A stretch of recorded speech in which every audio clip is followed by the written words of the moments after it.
pendant que tout le monde arrive, je vous rappelle un petit peu le principe de cette masterclass, de ce live. C'est interactif, donc vous pouvez poser toutes vos questions. On va, dans une première partie, débriefer de l'émission d'hier soir, des startups qui sont passées sur Qui veut être mon associé, des investissements qu'a réalisé ou pas réalisé Jean-Pierre et son point de vue sur la question. On comprendra un peu les idées, on répondra aussi à vos questions là-dessus. Et puis ensuite, en deuxième partie, on va se parler du club Fairmove Invest et notamment de la première opportunité qui arrive, plus pour le club. Et puis là, pareil, on pourra répondre à toutes vos questions. Allez, c'est parti alors. C'est parti. Merci Jean-Pierre. L'émission hier soir, moi je propose qu'on aille directement dans le vif du sujet avec la première startup. Déjà, on peut peut-être dire que demain, juste pour recontextualiser, que cette troisième soirée, effectivement, donc, a été peut-être celle qui a été la plus équilibrée entre les différents projets et qui a permis aussi peut-être d'avoir plus d'explications sur les projets. Donc, quand je vous dis sur le projet, des explications des investisseurs donc sur leur motivation. Il y a d'ailleurs eu une petite passe d'armes donc, dans le cas de Julie. On y reviendra. Mais voilà, moi, personnellement, j'ai trouvé qu'il y avait pas mal de rythme. Approché un peu à la première soirée ou à la deuxième, je sais plus, de faire un peu, manquer un peu de pêche. Par contre, hier, donc M6, ils ont fait, à mon avis, une erreur. C'est qu'ils ont changé leur modèle de pub. L'émission marche tellement bien qu'ils ont bourré en pub hier soir. Et à un moment donné, je pense qu'il y en a trop, quoi. Je sais pas, les gens pourront s'exprimer sur le sujet. Mais c'est vrai que ça coupe tout le temps. T'as à peine démarré un truc, te tape une séquence publicitaire un peu longue. Alors, ok, ils vivent de ça. Donc, ça a échappé à personne. Mais je pense qu'à trop vouloir optimiser, il y a un risque quand même de déperdition. Voilà. C'est de la télé. Jean-Baptiste, il a tout à fait raison. C'est de la télé. Enfin, il y a télé et télé. Hier, c'était vraiment, on a l'impression qu'il y avait un peu de qui veut m'associer entre deux pubs. C'est un peu les retours que j'ai eu là aujourd'hui. Ouais. Bon, moi, j'ai eu du bol. J'ai réussi à le regarder en replay sans les pubs. Donc, c'est peut-être pour ça que j'ai eu le sentiment que c'était très dynamique hier. Ouais. Alors, l'émission a bien marché. Hein, donc, ça a fait 1,7 million. Donc, pour donner les chiffres, donc ça a fait 1,7 million d'audience hier soir. Donc, ça avait fait 1,8 million sur la précédente. Mais cette fois-ci, en fait, ils avaient ouvert le replay 3 jours plus tôt. D'ailleurs, je te l'avais passé, c'est comme ça que tu as pu le voir. Ils avaient ouvert 3 jours plus tôt. Bon, c'était peut-être un bug ou c'était une volonté, je ne sais pas. En tous les cas, le replay marche très fort. Ça fait quasiment, ça fait 1 million d'audience à chaque fois le replay. Donc 2 millions l'émission, 1 million le replay. Donc là, peut-être qu'il y a 100 000 qui l'avaient déjà vu en replay, qui du coup sont pas venus. Donc pour l'instant, ça se maintient donc autour des 1,8 million. Et la deuxième partie de soirée, qui apparaît comme très longue, notamment quand tu as des cas à minuit, donc où tu te dis mais personne va regarder ça. En fait, ça continue à avoir une audience assez satisfaisante. Alors évidemment, tu es plutôt autour du million d'audience, entre 700 et 1 million, mais enfin, n'empêche que ça reste intéressant. Tu es quand même bien désavantagé si tu passes en deuxième partie de soirée, quoi. Évidemment. À part quand même, tu vois, les cookies, où finalement, elles ont bien marché, donc sur les réseaux, etc., alors qu'elles étaient premier cas de la deuxième partie. Ça marche. Écoute, on se parle des projets? Allez, c'est parti. Sachant que toi, tu as fait hier soir, tu as fait 2 investissements. Ouais, exact. Bon, alors, je rappelle quand même que tout le monde sache bien que, évidemment, les soirées ne sont pas montées dans l'ordre où on a tourné. Donc, en fait, hier, il se trouve que j'en ai eu 2. J'aurais pu les avoir dans la première soirée, dans la dernière, etc. Donc, moi, en tout, j'ai fait pas mal d'investissements. Vous verrez au fur et à mesure. J'ai pas le droit de dévoiler donc ce qui s'est fait ou pas. Mais en tous les cas, donc voilà, on n'est pas dans l'ordre chronologique. Donc, finalement, le montage ne traduit pas le rythme auquel vous avez investi. Voilà, ça que je voulais souligner. Première invest, Skincast, projet d'Alain et de Reda. Ouais, alors ça a été. Regardez le plâtre. Tu rappelles peut-être qu'ils étaient venus chercher, avec quoi ils sont partis. Donc.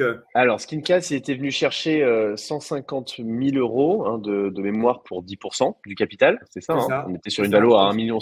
Et ils sont partis avec 300 000 euros pour 30% du capital. Alors que Kelly, alors que Kelly a fait une offre à 500 000 pour 20%. Ouais, une offre sur une valo de 2,5 millions post-monnaie. 2 millions de valo. Donc là, ils étaient sur une offre. Initialement, ils en voulaient 1,5 million post-investissement. Donc 1,350 million pré-investissement. Kelly a proposé 500 000 pour 20%, ce qui nous fait 2,5 millions. Post-invest, 2 millions pré-invest. Et puis, ils sont partis finalement avec une valo de 700 000 euros pré-monnaie. Ça a été surprenant. Très surprenant. Alors, ce qu'il faut rappeler à chaque fois, donc, c'est que nous, on passe 1h15 avec les candidats et que c'est monté en 15 minutes. Donc, forcément, il y a 1 heure qui vous échappe. Et dans l'heure qui vous a échappé, donc, Tony a été assez insistant sur le fait qu'il y avait un marché aux États-Unis absolument dingue pour ce produit-là, que lui connaissait vachement bien le marché américain, qu'il avait un réseau, qu'il allait pouvoir leur ouvrir, etc. Et eux, en fait, ils étaient complètement fasciné par Tony. Et Anthony a été assez bon parce que ce qu'il a fait, c'est que il n'a pas fait une proposition tout seul face à, évidemment, à Kelly, il avait aucune chance, vu les montants donc elle était prêt à mettre.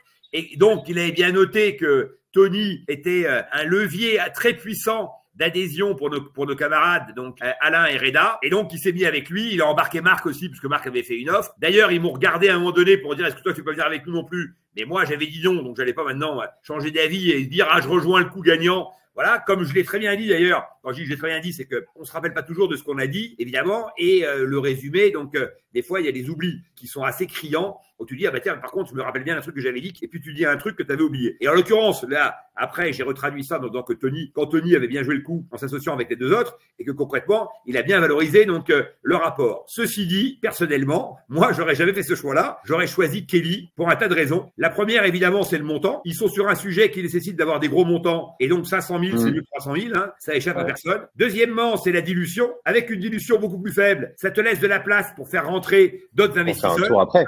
Ah donc, tu vois, et donc, sur une medtech, moi j'ai trouvé ça fou en fait. Je trouvais ça déconnant de lâcher 30% au premier tour parce que tu vas avoir besoin d'un tour à 2 millions. Bien sûr. Et troisième élément, le fait de dire j'en ai 3 pour le prix d'un, c'est génial, etc. C'est pas vrai parce qu'en fait 3, ça veut dire 3 fois moins d'implication. Ça veut dire tu sais pas avec lequel il faut parler, tu sais jamais qui va répondre, etc. En fait, tu crois, les gens des fois ils terminent en disant c'est super, j'ai un board avec 3, mais t'as rien du tout. Ces mecs-là, ils font 100 investissements par an. Tu penses qu'ils vont s'occuper de toi toute la journée? Quand on a 3, tu prends un vrai risque d'en avoir aucun en fait. Alors que quand on a que un et qui a mis 500 000, tu peux être sûr qu'il va se battre comme une bête parce que ces 500 000 balles, il voudra les faire fructifier. Donc je pense en fait que c'est une vraie erreur. Ça a été très bien fait par Anthony, parce qu'encore une fois, il faut convenir qu'il a très bien joué. Pour les deux en face, c'est une réelle connerie. Voilà ce que je pense. Alors pourquoi moi je suis pas allé? J'y suis pas allé pour une raison très simple. J'ai considéré que l'attelage de Reda et d'Alain était pas très clair. Et donc, dans l'heure qu'on n'a pas vue, si tu veux, j'ai demandé combien de parts avait Reda. Et là, les bras m'en sont tombés de voir qu'il était très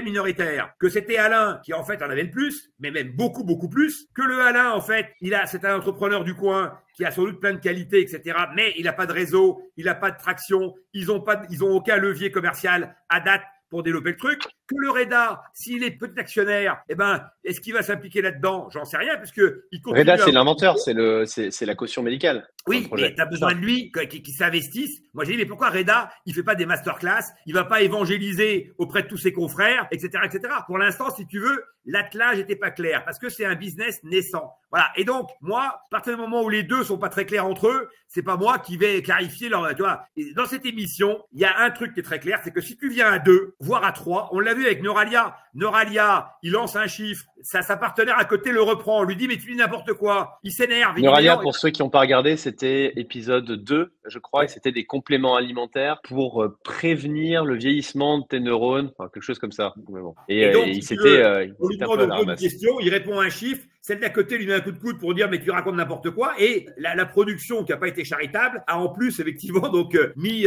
l'échange qui était entre eux, qui était un échange comme les footballeurs là, il faudrait maintenant dans qui doit l'associer mettre sa main devant la bouche pour pas qu'on puisse entendre ce que tu dis. Quand t'es 3, quand t'es 2, t'as intérêt à être super rodé, et ce qu'il y a de certain, c'est que même si un dit une connerie, il faut surtout pas le reprendre. Bon, c'est-à-dire qu'il faut le reprendre peut-être, faut corriger juste pour dire t'as raison, juste une petite correction, voilà. Mais dès qu'on voit qu'il y a des dissensions entre les dissensions entre associés, ouais.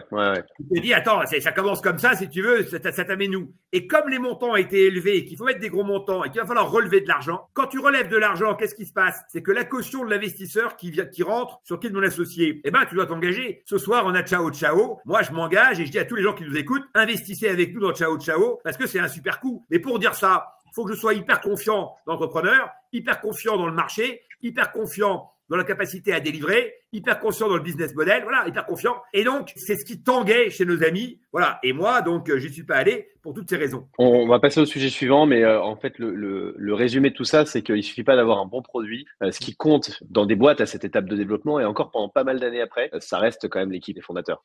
Si t'es pas, le produit peut être génial, si t'as pas les fondateurs, au final, tu vas avoir quand même pas mal de problèmes sur le chemin. Projet suivant. Attends, juste un truc pour Karine qui dit, c'était pas facile de parler devant les investisseurs, etc. Évidemment que c'est pas facile. Personne dit que c'est facile. La seule chose, effectivement, ce qu'on dit, c'est que justement, comme c'est pas simple, t'as intérêt au moins à être sûr de ce que tu racontes. On verra tout à l'heure, mais Julie Chopinet, quand on lui a demandé ses marques, etc., elle a même donné les centimes. 11,83 € de coût, etc., du produit. Voilà. Les gens doivent répondre du tac au tac. Et encore une fois, donc, quand on demande les parts entre eux, s'il y en a un qui en a pas, comment veux-tu qu'effectivement donc le gars continue dans le projet? Et si en plus c'est le plus important de la bande, alors là, et qui veut donc évidemment qu'il y a un vrai sujet. Ça marche, let's go. On accélère. Le guide ultime, projet de Ah, Nora le et guide de ultime. Victor. Ouais, le guide ultime, Nora et Victor. Donc voilà, c'était une scène assez marrante et assez cocasse puisque voilà, tout le monde leur a dit que c'était formidable. Donc c'est une mise en scène. Et moi j'ai fait la moue donc en disant que je trouvais ça un peu ringue. Et pourquoi j'ai dit ça? Parce que je pense que en fait dans cette émission il y a du business et il y a de la télé. Moi j'ai l'habitude de dire que cette émission effectivement c'est une conversation avec le réel. Moi c'est comme ça que je le prends. Et tout ce qu'il y a autour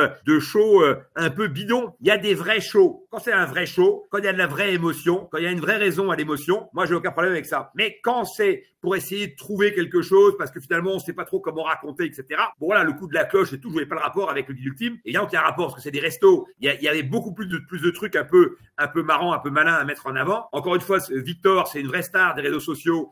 Moi je le connaissais parce que quand j'ai lancé Fairmove, j'avais suivi, j'avais vu qu'il avait fait un tour du monde en vélo et qu'il faisait le tour du monde du street food et qu'il était vachement bon donc pour commenter en fait ses expériences culinaires et restituer un peu les saveurs donc autour de ça. Et je me suis dit tiens, ça c'est un mec intéressant. Et quand je suis arrivé sur le plateau que j'ai vu le guide ultime, j'avais pas fait le lien au début entre ce Victor et le guide ultime. Ensuite, j'ai compris que c'était lui la star de la bande. Et quand j'ai vu qu'ils avaient 1 million de followers, donc ça c'était bien dans leur premier exposé, la petite table à deux et 1 million de followers en disant c'est 1 euro la boîte. Si vous avez personne donc dans votre entourage qui suit le guide ultime, eh ben je me suis dit, en fait, c'est le fooding des jeunes, quoi. Et donc, aujourd'hui, il y a un marché colossal. Ils n'ont fait qu'une seule ville et ils ont déjà 1 million. Alors, okay, certes, c'est la plus grosse, c'est Paris. Enfin, on voit bien qu'on peut décliner partout. Il y a un ton qui est hyper sympa. Et quand tu as 1 million de followers, il y a forcément un modèle économique. Ouais. Voilà. Il y a forcément un modèle économique. Donc, l'idée de se dire, OK, peut-être que c'est pas la bonne voie dans laquelle on va aller avec l'abonnement à 2 euros. Peut-être qu'effectivement, donc, il n'y a pas la vente de pub, donc il faut la revoir différemment. Il y a sans doute des choses à faire. D'ailleurs, je l'ai expliqué ça, mais ça n'a pas été retenu au montage. J'ai notamment fait un parallèle avec Fairmove. Sur Fairmove, l'an dernier, j'ai fait 250 000 euros de revenus nets en vente de pub. Alors que j'ai 60 000 followers sur Instagram et j'ai une base à plus de 50 000 d'emails. Eux, ils ont 1 million plus les emails, etc. C'est délirant. Et ils font 800 000 balles. Donc, j'ai dit, mais attendez, avec votre truc, on doit faire 3 millions. Voilà, tout de suite. Et donc, le premier truc qu'il faut qu'on fasse, c'est embaucher une directrice commerciale qui va aller voir tous les partenaires et on va démultiplier. Alors, on fera pas comme M6. On va pas assommer les gens avec de la pub, mais il y a un potentiel naturel qui est déjà là. Et par rapport à l'extension des villes qui était l'objet de la levée de fonds, qui était de multiplier, on est à Paris, c'est bon, maintenant on est bien connu, on va aller ouvrir d'autres villes, ça coûte que 30 000 euros par ville. Karine nous dit, pour développer les autres villes, il va falloir trouver des personnes qui sont comme eux. Et là, elle y croit moins. Est-ce que ça repose sur Victor ou est-ce qu'ils ont réussi à dupliquer? Non, alors c'est une très très bonne remarque. Et donc évidemment qu'il y a des gens comme Victor dans pas mal de villes. Donc alors évidemment ils sont pas aussi doués que lui. Mais en fait l'idée c'est de reprendre des influenceurs qui sont déjà référents dans leur ville autour effectivement donc du food et de leur apporter notre caution et notre façon de faire pour pouvoir effectivement donc démultiplier assez vite. Mais avant ça, il faut qu'on optimise Paris et que déjà on arrive à avoir les revenus qui conviennent sur Paris et après on déclinera. Et je rappelle qu'aujourd'hui, cette boîte, elle est à l'équilibre. Donc, on est sur une boîte à l'équilibre qui a une grosse traction, qui a des super fondamentaux, qui est qu'au début de son aventure, puisqu'on peut la décliner non seulement en France, mais rappelons-nous qu'on peut la décliner aussi dans le monde entier. Il peut y avoir un guide ultime de Rome, un guide ultime de New York, etc. Et donc, un guide ultime du Texas, Austin, Texas, avec Tony Parker. Alors, Tony, donc c'était ça qui l'intéressait. Donc, il a plutôt vendu qu'il avait un réseau à New York. Ça, on l'a pas vu, mais là encore, c'est pour ça que j'ai dit star international, etc. contre petit gars de la campagne, parce que évidemment qu'il s'était bien vendu sur cet aspect-là. J'ai un réseau international, et moi je voulais souligner qu'avant de faire ça, déjà, il fallait qu'on transpire un peu pour aller au bout du concept en l'état et qu'on fasse cracher donc le concept pour se donner les moyens de pouvoir continuer à le développer. Voilà. Et donc moi, pour ce cas-là, c'était impossible que je le perde. Voilà, c'est-à-dire que j'aurais tout fait pour gagner. Là, on est en plein dans ta spécialité. Tu connais ça par cœur. Tu l'as fait. Donc, il y avait aucune chance que quelqu'un me batte. Donc, je me serais battu jusqu'à la mort pour emporter ce dossier. Après, l'idée de s'associer avec Tony, c'était plutôt une bonne idée. Je me suis dit qu'en plus, si tu veux, Tony, il a une caractéristique, c'est qu'il est implanté à Lyon et qu'il est très connu à Lyon puisqu'il a le club de Villeurbanne à la fois chez les hommes et chez les femmes et qu'en plus, donc, il est dans la dynamique de l'OL, même si l'OL est moins dynamique ces temps-ci. Il vient de créer son aréna. Il a une équipe commerciale sur place. Bref, si tu dois décliner une deuxième ville, peut-être qu'effectivement, tu commences par Lyon et que Tony peut apporter une vraie dynamique. Et moi, je pense que sur des projets comme ça, il vaut mieux effectivement donc être deux donc, à partager une victoire plutôt qu'effectivement être seul. Donc voilà. Et donc j'aurais pu essayer de me battre contre lui. Je pense que j'aurais pu l'emporter, tu vois, en n'étant pas trop prétentieux, parce que Nora en fait préférait me prendre moi et Victor était plutôt sensible aux arguments donc de Tony. Mais à la fin, on voit pas non plus la séquence quand ils sont derrière en fait. Donc c'est eux qui me l'ont dit. Donc voilà, ils m'auraient plutôt choisi. Mais moi, je préférais assurer le coup. Je m'en fous de gagner contre qui que ce soit et m'associer avec Tony. Évidemment, en plus, Tony a dit c'est un honneur de m'associer avec Nadir, etc. Donc c'était un moment très sympathique et très effectivement donc valorisant pour moi. Moi, j'ai beaucoup aimé la séquence et je trouve que c'est une très belle boîte. Bon, on a Karine qui a pas mal de noms de domaine à te vendre apparemment. Donc, elle a acheté à peu près toutes les villes du monde. Donc, voilà. Très bien. Eh ben, Karine, avec plaisir. Question, la valorisation. Comment est-ce que sur un business comme ça, tu fais pour valoriser? Est-ce que tu valorises ou est-ce que tu dis que de toute façon, ça vaut au moins ça et ça vaudra surtout pas mal d'argent à 5 ans? Comment? Rappelle-nous ce qu'ils étaient venus chercher. Ils sont venus avec 250 KE pour 6%. Exactement, c'est 250 KE pour 6%. Et nous, on a proposé, donc, Tony a proposé, donc, 250 KE, mais pour 15%. Moi, je me suis aligné pour pas avoir à me battre avec lui sur la valo, parce que moi, je trouve que les candidats doivent choisir leur investisseur et ils doivent être à l'aise avec l'investisseur. Et donc, c'est pas en mettant plus d'argent que tu dois assommer le match, c'est en étant meilleur dans les arguments, en tous les cas aussi bon. Et après, donc ça faisait en fait 250 pour 6%, ça faisait une valorisation pré-monnaie de 3,9 millions, donc quasiment 4 millions d'euros. 250 pour 15%, on était sur une valo à 1,4 million. Donc là, effectivement, quand tu fais 1 milliard d'impressions, tu touches 7 millions de comptes, tu as 1 million de followers, ça me semble un peu bas en effet, parce que ça coûte assez cher à développer si tu fais pas en organique. Et puis donc finalement, vous avez fini avec 250 000 euros pour 12%, soit une valo post-monnaie de 2 millions 80. Non, ils ont 300 KE pour 12%. Ils ont fait une contre à 300 KE pour 12%, donc ils ont été malins parce qu'ils ont baissé le pourcentage, ils ont monté un peu le montant en disant bah, ça vous fait 150 chacun et ça vous fait 6% chacun. Donc en fait, au lieu de mettre 250 000 pour 6%, on a mis 150 000 pour 6%. Donc déjà, ça revient. Donc ça faisait une valo à 2,2 millions pré-monnaie et 2,5 millions voilà. post-monnaie. Et donc une valo à 2 millions pour la boîte que tu viens de décrire, qui en plus fait 1 million de chiffre d'affaires. D'accord, elle fait pas zéro, elle fait 1 million de chiffre d'affaires, elle est à l'équilibre. On voit bien qu'on peut faire 3 millions de pubs sur l'inventaire qu'ils ont. Encore une fois, je rappelle mes chiffres à moi. Moi, cette année, je vais faire sur Fairmove 750 000 euros. Je sais de quoi je parle. C'est-à-dire que je de pub, uniquement sur la partie pub, hors chiffre d'affaires voyage. Tu dis, tu payes 2 fois le chiffre d'affaires ou tu payes en fait 1 euro effectivement, donc 2 euros du follower. Si tu veux, c'est pas débile, d'autant plus qu'ils sont en train de développer donc l'abonnement payant et que là-dessus, apparemment, il y a aussi une bonne traction. Et encore une fois, je rappelle qu'on est au début de l'histoire avec une seule ville. Voilà. Donc moi, je pense que, si tu es là, pour te dire comment je valorise, je me projette sur 3 ans et je me dis à horizon 3 ans, où on est. À horizon 3 ans, on est sur une boîte qui va faire 4-5 millions donc de chiffre d'affaires, qui fera 30% d'EBITDA. Parce que des boîtes comme ça, c'est minimum 30% d'EBITDA. Dès que tu as commencé à franchir un cap, la scalabilité fait que tu as un pourcentage d'EBITDA qui après même grossit plus vite que ton chiffre d'affaires. Donc la réalité, c'est-à-dire que le pourcentage d'EBITDA ne cesse de monter en fait dans des boîtes comme ça. Pour moi, c'est une boîte qui fera 1,5 million d'EBITDA, qui sera valorisée sur une logique effectivement donc média qui sera 7-8 fois l'EBITDA si on est sur quelque chose de correct, voilà, mais qui peut très bien faire beaucoup plus si on a une traction très forte auprès d'un acteur. Imaginons par exemple nos amis de Michelin qui voudraient déringardiser leur truc et moderniser donc leur approche. Bah, demain, le guide Michelin paierait sans doute une surprime pour racheter effectivement donc le guide ultime. Donc et si c'est pas eux, il y en aura d'autres et peut-être qu'on fera plutôt une série A parce que Nora Victor voudront développer donc continuer à développer. On a pas mal de possibilités et pour moi, l'objectif de sortie se situe de manière réaliste entre 7-8 millions si on n'a pas une grosse traction et plutôt donc entre 10 et 20 donc dans la logique des choses. Donc tu rentres sur une valo à 2,5, tu sors 3-4 ans plus tard sur une valo donc à 10, ça te fait un multiple de 4 dans un cas ou de 7 si tu vas plus loin. Bref, t'es pas malheureux et t'as pas de risque d'explosion du truc parce que le modèle continue à se développer, la viralité fait que ça va toujours s'accélérer. Hier, l'émission va leur donner un coup de boost aussi donc extrêmement fort parce qu'ils s'en sont très bien sortis et qu'ils sont apparus comme très sympathiques. Voilà, moi je pense que c'était un des beaux dossiers de la saison. On va accélérer, il nous reste 5 minutes. Moi je te propose qu'on passe très vite sur Maison Attelée. Ouais, je ferai un petit dans les Knap en 2 mots, bah, on a bien vu, hein, ils maîtrisaient aucun chiffre. La boîte a levé sur une valo élevée et ils ont rien délivré. il change de modèle parce que le premier caddie finalement était compliqué, donc il passe à un modèle plus souple. Ce truc-là, on l'a vu 100 fois, ça n'a jamais marché. Valo élevé, ils ont déjà cramé tout le cash qu'ils avaient levé, ils savent pas trop, ils ont terminé le modèle la veille. Ils arrivent sur le plateau, une main devant, une main derrière. Le modèle d'Anthony, pour dire que c'était un projet intéressant, c'est de leur dire, est-ce que tu sais assembler 2 pièces en bois pour faire une pyramide? Et si oui, j'investis. Bon, ben, voilà. Donc là, si tu veux, il n'y a pas grand-chose à dire de plus. Voilà.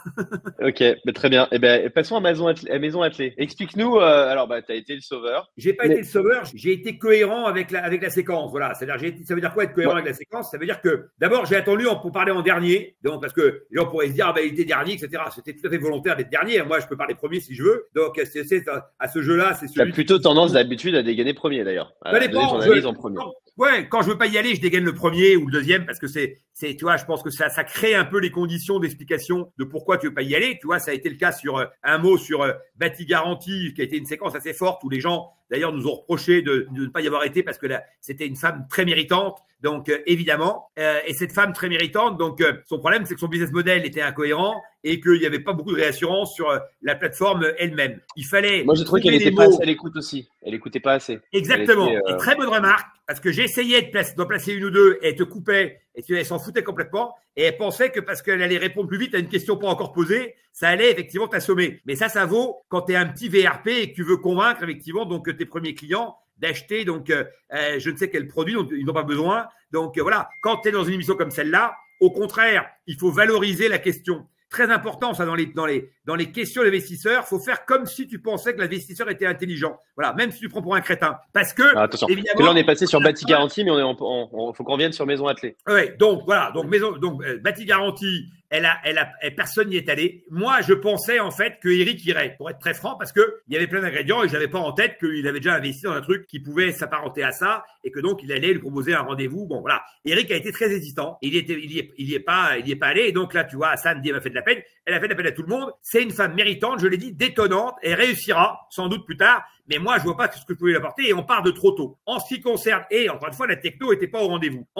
Et il faut mettre beaucoup plus d'argent que ce qu'elle était venue chercher. Pour faire un truc comme ça, Bati Garantie et réussir, il faut mettre 10 millions d'euros. 10 millions d'euros. C'est pas avec 500 000 balles que tu feras un truc pareil. Si tu veux préempter le marché entre les gens qui font les travaux et les 400 000 boîtes qui font des travaux, je peux te dire que c'est pas avec 500 000 balles que tu fais ça. Par contre, Julie, elle a le produit. Elle a une histoire qui est en adéquation avec le produit. Parce qu'en fait, elle s'en est sortie de problèmes personnels, entre guillemets, donc par le sport. Très bien. Donc, elle a un produit qui est assez génial. Je vais dire pourquoi. Parce que je l'ai dit sur le plateau, mais ça n'a pas été redit dans la séquence. C'est que aujourd'hui, tout le monde compte ses pas. Et on te dit, faut faire 6 000 pas par jour, faut faire 7 000 pas par jour. 6 000 pas par jour, c'est 1 heure de marche. Hein. Donc, les gens qui ont la capacité de faire 1 heure de marche, donc en ayant une vie active, sont pas nombreux. Quand tu mets ces produits au pied, tu les mets au pied, donc notamment, eh bien, tu fais moins de pas, puisque évidemment, tes pas sont compte double, voire compte triple. Et donc, je lui ai posé cette question-là, elle a très bien répondu. Sur le plateau, ça n'a pas été conservé. Donc, dans un monde où tout le monde a son portable, où tout le monde, tous les soirs, regarde le nombre de pas qu'il a fait, quand je dis tout le monde, beaucoup de gens regardent le nombre de pas, effectivement, donc, qu'ils ont fait. Ma femme, moi, le soir, quand elle n'a pas fait assez de pas, elle tourne dans le salon pour terminer le nombre de pas qu'elle n'a pas fait. Eh ben, j'ai dit, ce produit est génial. Voilà. Et donc, c'est pas avec ça qu'on fera une licorne. Ça fera une boîte qui marchera, qui paiera son salaire et le salaire de 3 personnes, qui aura une bonne dynamique et qui pourra être peut-être achetée demain par un acteur du monde du sport. Voilà. Donc, un Décathlon ou autre marque premium. Et donc, la Julie, elle nous écoute, elle est hyper dynamique. La séquence était bien. Je sais que, si tu veux, depuis hier soir, elle a une grosse traction en plus. N'oublions jamais ça, hein. L'émission derrière, Bati Garantie, tu fais pas un client le lendemain parce que la plateforme n'existe même pas ou à peine. Et tu veux, là, tu as des produits, tu les envoies, c'est parti. Et après le 51-49, puisque Jean-Baptiste le souligne, pourquoi j'ai dit 50? Je l'ai bien expliqué parce que je pense qu'il y a pas mal de risques, qu'il faut l'accompagner et que donc il fallait avoir un pourcentage élevé pour pouvoir effectivement donc en distribuer à d'autres gens qui allaient nous rejoindre. Donc sur l'aventure, voilà. Et après j'ai dit 51-49 parce que en allant vers elle, je me suis dit moi à sa place, je voudrais rester majoritaire et que le côté majoritaire c'est un élément important de psychologique qui peut tout changer et parfois je le dis aux gens qui écoutent, il vaut mieux savoir distribuer un peu parce que ça crée beaucoup de valeur plutôt qu'effectivement donc vouloir tout garder pour soi, ce qui est une erreur. Et c'est bien ce qu'on fait dans les boîtes quand on fait des stocks, etc. Certains ont dit, mais Nadir a dit qu'il allait redistribuer des parts plus tard. Ben oui, Nadir a dit ça parce que il y a plein de possibilités. J'ai trouvé ça hyper intéressant. Ouais, il y a plein de possibilités en BSA de redistribuer. Donc tu commences plus haut en disant, si on n'y arrive pas, ben au moins j'ai pris un bout intéressant qui me permettra peut-être de récupérer mes 60 000 balles. Si par contre, parce qu'il y aura du stock, il y aura des trucs effectivement, si par contre on y arrive fortement, c'est grâce à elle, et donc dans ces cas-là, tu réduis ta part. Et l'entrepreneur, du coup, ses efforts sont récompensés doublement. À la fois, il valorise les siennes, mais en plus, il en récupère plus. Donc comme ça, au moins, alléluia. Et toi, tu es confortable puisqu'il y a beaucoup plus de valeur. Et à la fin, il faut mieux avoir 30% d'un truc qui marche à fond que d'avoir 50% d'un truc qui marche pas. Donc voilà. Donc en fait, moi, j'ai essayé de… Et dernière chose, je l'ai fait aussi, et ça, je l'ai bien expliqué, parce que le discours des autres qui était de dire « ma petite chérie, t'es géniale, mais j'y vais pas », moi, j'arrête pas de dire depuis le début de cette émission où j'y vais, que je ne supporte pas ce genre de discours. Voilà. C'est-à-dire que moi, je dis à The Voice, quand le mec a une belle voix, on se retourne. Et quand on se retourne pas, on dit pas au mec, t'as une belle voix. Voilà. Ou tu dis, Julie, ton business n'a aucune chance. Et donc, j'y vais pas. Ou tu dis, ça a une chance. Et je vais essayer de t'aider d'une manière ou d'une autre. Mais en tous les cas, concrètement, pas juste des conseils. Et donc, j'ai juste cette formule. Les conseilleurs sont pas les payeurs. Moi, je me souviens de mes premiers, les premiers rendez-vous que je faisais avec des fonds. À l'époque où j'avais une boîte qui n'avait pas vraiment de business model.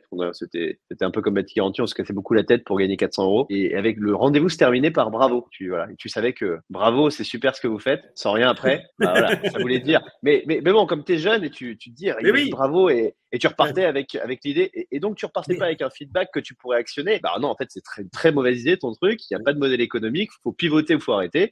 Tu repartais pas avec quelque chose d'actionnable. Et donc, Exactement. dire à quelqu'un, vas-y, continue, mais moi, j'y vais pas, hein, mais vas-y, c'est bien, t'y crois pas en tant qu'investisseur, c'est pas rendre service à l'entrepreneur. Mais bravo, parce que tu as tout résumé. D'ailleurs, c'est la formule américaine, hein, grit, etc. Quand le mec te dit ça, c'est qu'en général, il te prend pour un crétin, quoi. Donc, au début, quand tu parles mal anglais, tu te dis, putain, le mec, il a l'air de m'aimer, tu vois.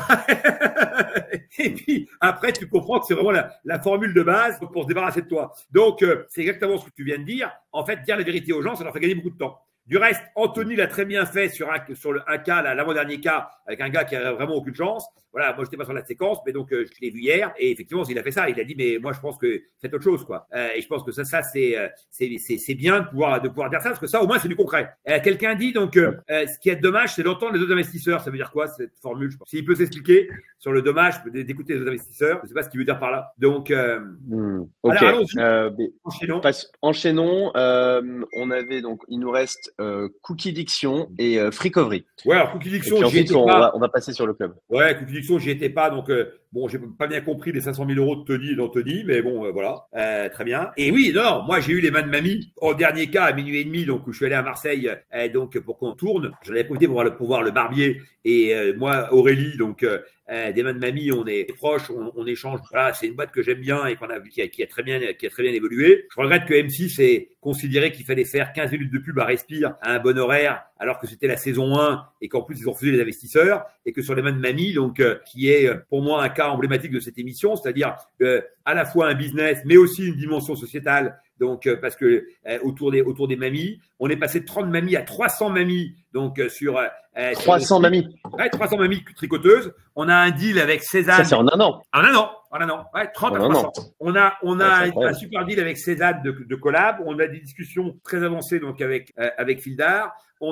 C'est une boîte qui, ça y est, donc commence à prendre son envol. On a fait le fameux module où on peut faire son pull tuné, donc qui a beaucoup, qui est très apprécié. Donc voilà, on a aujourd'hui une boîte qui marche très bien. Il y avait un problème qui avait été évoqué sur les mamies, sur leur rémunération. Elles ont été revues. On a fait un back office qui fonctionne très bien, qui permet aux mamies de gérer leurs comptes donc facilement. On organise des réunions entre les mamies comme celle que vous avez vue donc à Marseille. Et dernière chose, j'ai annoncé que j'allais, même idée que la précédente, que je redistribuais 5% de mes actions aux mamies de manière à montrer que celles qui atteignent un niveau donné deviennent actionnaires et donc participent donc globalement à l'aventure au-delà même de la rémunération qu'elles peuvent avoir. Voilà. Et moi, je pense que quand tu es entrepreneur, une des logiques et investisseur, une des logiques, c'est d'embarquer les gens le plus possible. Et il y a mieux que de faire les choses aux gens. Il y a qu'ils les fassent tout seuls, volontairement, et qu'ils apportent toute leur énergie au succès, effectivement, donc de l'entreprise. Et dans ces cas-là, il faut évidemment qu'ils en aient un juste retour. Et c'était vraiment intéressant parce tu as pris un business tu les as convaincus que Si tu entrais, bah, il y aurait quelques pivots. Tu les as fait pivoter, tu les as accompagnés, tu les as accélérés. Et puis en plus, tu as mis en place une politique de redistribution des gains, des bénéfices avec les partenaires clés. Alors, on n'a pas encore en place, on va le faire, hein, mais en tous les cas, donc l'engagement est pris, je le répète. Et donc, c'est en cours, effectivement, donc de mise en œuvre. Mais tu vois, ce que tu dis, c'est un bon résumé. Tout ça en un an, tu vois, parce que je me suis investi, parce que ça m'intéresse, parce que j'échange avec eux, etc. Voilà. Et donc, l'émission se termine. Ouais, mais nous, on continue et c'est là que et même, je veux dire, quand l'émission se termine, c'est là que ça commence pour nous, en fait. Et c'est intéressant parce que tu vas souvent sur des dossiers dont le potentiel n'est pas révélé directement sur la séquence. Et tu sais trouver effectivement l'angle d'attaque et les poches. Ce que tu dis est intéressant parce que les mêmes mamies, c'était 15%, elle proposait 15%, j'ai demandé 35%. En disant, OK, comme ça va être compliqué, il faut pareil, même théorie, qu'il faut pivoter, etc. Il me faut un pourcentage plus gros. Quand tu as un pourcentage plus gros, bah, déjà, si tu veux, tu te dis, OK, j'ai mis 150 000 euros. Si j'ai 35%, bah, à 500 000 balles, déjà, je suis à l'équilibre. Donc, 500 000 euros de valo pour la boîte. C'était sûr, si tu veux, qu'on allait y arriver. Qu'on n'arrive pas à faire une boîte qui fasse 1 milliard, si tu veux, et qu'on fasse pas une licorne. Mais tout n'est pas que licorne dans la vie. Et donc, moi, je savais que cette boîte-là, on était sûr de créer une valeur autour de 2-3 millions d'euros. Donc, 2-3 millions d'euros, si tu es rentré sur une valeur à 500 000, ça te fait 5 à 6 fois la mise. Voilà. Et plus tu rentres tôt, plus tu peux être décisif dans la stratégie de la boîte et dans la reconfiguration éventuelle de la stratégie, et plus tu peux avoir d'apport sur la création de valeur. Et plus tu rentres bas, bah, plus c'est facile de créer de la valeur. Voilà. Donc, les gros dossiers où les mecs viennent te voir pour t'expliquer que ça vaut déjà 6 millions, ils font 0 de chiffre d'affaires. Si tu veux, bah, déjà pour arriver à 6 millions, il va falloir en faire du chiffre. Et ça me permet de faire la transition justement sur le club Fairmove Invest. Parce que je crois que ça rejoint. Attends, je vais répondre à Karine Lambert qui dit est-ce que vous avez les dossiers? Vous avez les dossiers avant? Donc, non, on n'a pas les dossiers avant. Donc, on n'a aucune information avant d'arriver. C'est ce qui fait toute la beauté de l'exercice. Parle-nous du club Fairmove Invest et en fait, justement de ta thèse d'investissement et de comment tu sélectionnes les boîtes. Mais je pense que tu l'as résumé parce que ça reflète pas mal ta philosophie d'investissement général. Exactement. Tu viens de tout dire. C'est-à-dire que moi, en fait, donc, pourquoi j'ai créé Fairmove Investissement? Parce que je pense qu'il y a une nécessité à accompagner les start-upers qui veulent changer le tourisme, qui veulent apporter leur contribution en créant des produits qui vont apporter donc des bienfaits à l'environnement. Parce que pour que les acteurs puissent décarboner, pour que les acteurs puissent améliorer leur impact, bah, il faut qu'ils aient des solutions. Et aujourd'hui, il y a plein de startups qui essayent d'apporter des solutions, que ce soit dans l'énergie, que ce soit dans le retraitement des eaux, que ce soit donc dans les politiques zéro plastique, zéro déchet, donc ou alimentation à 80% donc locale, etc., etc. Et donc, dans cette logique-là, il y a plein d'acteurs qui me contactaient en me disant mais est-ce que vous pourriez nous aider, etc. Quand on te demande de les aider, ça veut dire plusieurs choses. Ça veut dire faire ce qu'on vient de dire là, accompagner les gens. Ça veut dire mettre de l'argent. Ça veut dire faire jouer tes synergies. Moi, mon problème, c'est que je suis aujourd'hui à 90% investi donc de mon temps dans Fairmove. Et quand je dis 90, c'est parce que là, pour l'instant, c'est 90, mais quand il n'y a pas d'émission, c'est plutôt 95. Donc %. Donc, pour pouvoir faire quelque chose de bien, eh bien, il faut que j'embarque Fairmove et les boîtes que j'ai rachetées, notamment Betterfly Tourisme, qui est une plateforme qui fait le bilan énergétique des hôteliers et qui donc, derrière, propose des solutions aux hôteliers pour décarboner. Notre promesse, c'est 2 euros de gain par nuitée en termes de coût et c'est 2 kilos de carbone. C'est ça notre promesse. Et donc, on fait le bilan, on check tous les paramètres de l'hôtel et à la fin, on lui dit, toi, pour un 3 étoiles à Clermont-Ferrand, tu peux économiser 30 000 euros par an. Mais pour faire ça, voilà ce qu'il faut que tu fasses. Et dans ce qu'il faut que tu fasses, eh ben, on propose des solutions. Et dans les solutions, je me dis que je vais aider les startups qui vont permettre cette avancée. Et donc, on a créé ce club ensemble, donc Fairmove Invest, parce que j'avais besoin de m'appuyer sur quand même une plateforme très crédible avec des analystes et avec tout un process, parce que encore une fois, donc analyser donc des dossiers, c'est aussi effectivement donc avoir un cadre de réflexion comme tu le fais très bien dans ton post sur LinkedIn, on voit qu'effectivement donc il y a une structure de réflexion et il y a des paramètres à cocher. Moi, je connais très bien le secteur et je vois très bien je peux sentir les produits, le potentiel de marché, je peux sentir les hommes, parce que ça c'est un point, ou les femmes du reste, parce que j'investis plus sur des femmes que sur des hommes, c'est un hasard. Donc peu importe, on peut effectivement donc comprendre s'ils ont l'étoffe pour y aller et puis je peux comprendre si j'ai des synergies à apporter parce qu'au-delà de l'argent, il y a des synergies industrielles que tu peux leur apporter, notamment leur ouvrir des portes. Marc dit souvent ça, tu ouvres mon carnet d'adresse, mais en fait, c'est pas suffisant d'ouvrir un carnet d'adresse. Ce qu'il faut, c'est ouvrir les portes pour tes partenaires, parce que avoir le téléphone de quelqu'un, c'est très bien, mais que quelqu'un en question t'appelle pour prendre le rendez-vous, c'est encore mieux. Et donc, moi, j'ai cette chance d'être connu et reconnu dans le monde du tourisme. J'étais par exemple chez Leclerc Voyage, j'intervenais devant les 200 responsables d'agences de voyage Leclerc, donc j'ai un petit problème. Ah, t'es revenu, on t'avait perdu. Donc, tu vois, donc je parle effectivement donc de Fairmove et je parle de toutes les boîtes que j'embarque et donc je peux ouvrir plein de portes. Voilà, on l'a vu dans mon court portrait puisqu'il était plus court que celui des autres, mais dans mon court portrait, on a vu intervenir, donc notamment là, c'était en Sicile quand il y avait une belle salle avec pas mal de gens. J'étais sur l'estrade et donc là, c'était les agences de voyage indépendantes. Voilà, j'interviens quasiment tout le temps donc au congrès des agences de voyage, etc. Et donc j'ai capacité à ouvrir des portes. On l'a déjà donc vu avec 2 boîtes qu'on a financées ensemble pour pouvoir démultiplier les effets, pour pouvoir effectivement donc en embarquer plus. Eh bien, l'idée c'est de répondre à tous les gens qui me sollicitaient pour dire mais moi j'aimerais bien investir avec toi. Comment on peut faire, etc. Donc, j'ai repris cette idée, c'est l'idée du club deal, hein, donc on en a débattu ensemble. Certains me disent ah oui, t'as copié Anthony. Bah, pas du tout. Ça, effectivement, c'est 2 club deals, ça c'est vrai. Mais le Blast, c'est un club deal qui a vocation à avoir une logique de fonds d'investissement avec 6 dossiers par mois, etc. Donc, moi, je suis centré sur un seul univers, un seul modèle, et je pense que toutes les boîtes qu'on va faire vont avoir en plus des synergies entre elles. Et ça, c'est très important. Parce qu'en fait, systématiquement, tu peux avoir des synergies, ne serait-ce que des synergies de réflexion. Quand un truc marche pour l'un, tu dis, bah tiens, on va le reprendre pour l'autre à côté, là, qui pourrait faire exactement la même chose. Quand on va ouvrir des portes avec des commerciaux, parce que moi, j'ai des commerciaux, donc, par exemple, sur les CSE, je fais du maïs. Donc, le maïs, c'est de l'événementiel. Eh bien, clairement, effectivement, donc, je peux embarquer des boîtes. Et donc, ma thèse d'investissement, c'est que les boîtes que je repère soient des boîtes, même si elles sont jeunes, sur lesquelles j'ai tout de suite, mécaniquement, une accélération possible. Amaury a une question. Il me dit qu'il y a beaucoup de greenwashing dans le tourisme. Comment est-ce que vous faites le tri? Est-ce qu'il y a un comité scientifique? Bon, déjà, si tu veux, il y a beaucoup de greenwashing partout. Donc, si tu veux, bon, pas plus dans le tourisme qu'ailleurs. Mais je pense au contraire, le tourisme est sans doute le secteur le plus décrié et qui a le plus de contradicteurs. Aujourd'hui, donc, un tas de gens, effectivement, donc, tapent toute la journée sur le tourisme, à commencer par Jean-Marc Jancovici, donc, sur l'aérien. Moi, ma thèse, pour en dire un mot, donc, rapidement, et je l'ai exposé, donc,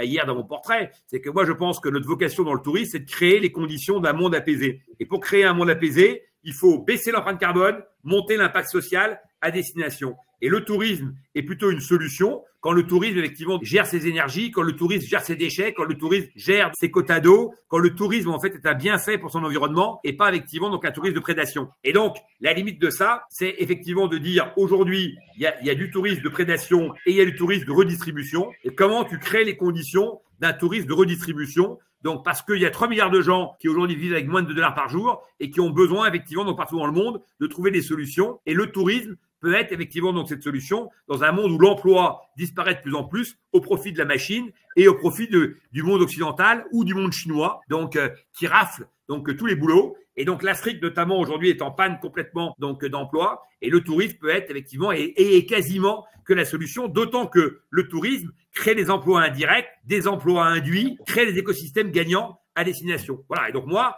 tous ceux qui permettent de baisser l'impact écologique et de monter l'impact social, eh bien, m'intéressent. Tu peux nous parler de quelques dossiers et puis les dossiers qui arrivent pour le club? Écoute, parce que pour l'instant, on a en fait a qui qui ont déjà rejoint là. Et donc, quand est-ce qu'ils vont avoir de l'info?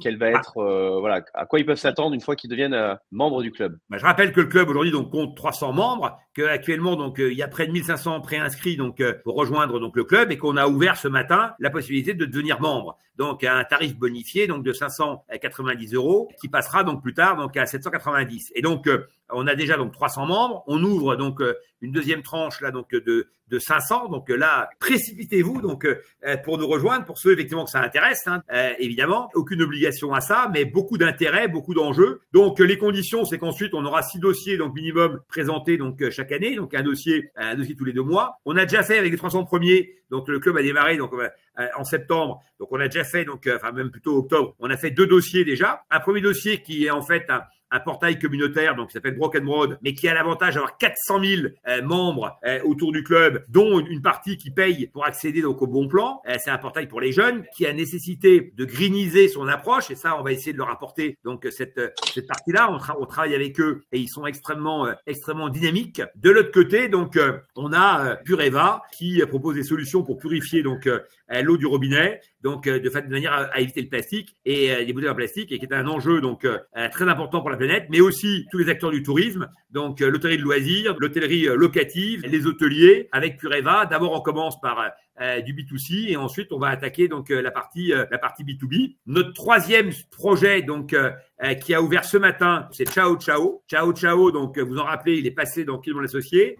Il transforme les véhicules utilitaires en minivan. Et donc là, c'est l'idée de se dire, c'est pas la peine d'avoir plusieurs véhicules. Beaucoup de gens qui ont un camping-car l'utilisent 3 semaines par an. Donc et donc là, c'est vraiment pour la planète un peu désastreux. Voilà, quelqu'un a dit Pureva, c'est top. Oui, Pureva, c'est top. Je confirme. Et donc, se dire que ça a une dimension donc écologique, oui, parce qu'on produit moins de véhicules. Deuxièmement, ça a une dimension sociale, puisque le gars qui, pour son boulot, a un véhicule utilitaire, eh bien, il peut le transformer en 15-20 minutes, c'est notre promesse, pour le week-end, partir avec sa famille, voire effectivement partir en vacances avec son véhicule. Donc, une dimension sociale. Et troisièmement, donc, il y a un vrai modèle économique avec une production donc des kits en France, puisqu'on a acheté donc les machines qu'on produit nous-mêmes. Et quatrièmement, il y a une traction incroyable puisqu'on a connu donc Julien à moins de 50 000 euros et que cette année, en 2023, en 2022, et qu'en 2023, donc, il fait 700 000 euros. Il fait 690 000 précisément, mais bon, disons 700 000 euros et il gagne 20 000 euros. Donc, la boîte, très grosse traction. La boîte est déjà rentable. On est sur un marché qui peut exploser puisqu'il y a potentiellement 4 millions de véhicules à équiper. On a des retours de nos clients qui sont formidables et notamment certains qu'on transforme en ambassadeurs pour qu'ils fassent un peu le Tupperware autour de chez eux en disant, viens voir mon véhicule, je te montre comment ça marche, etc. Et je te vends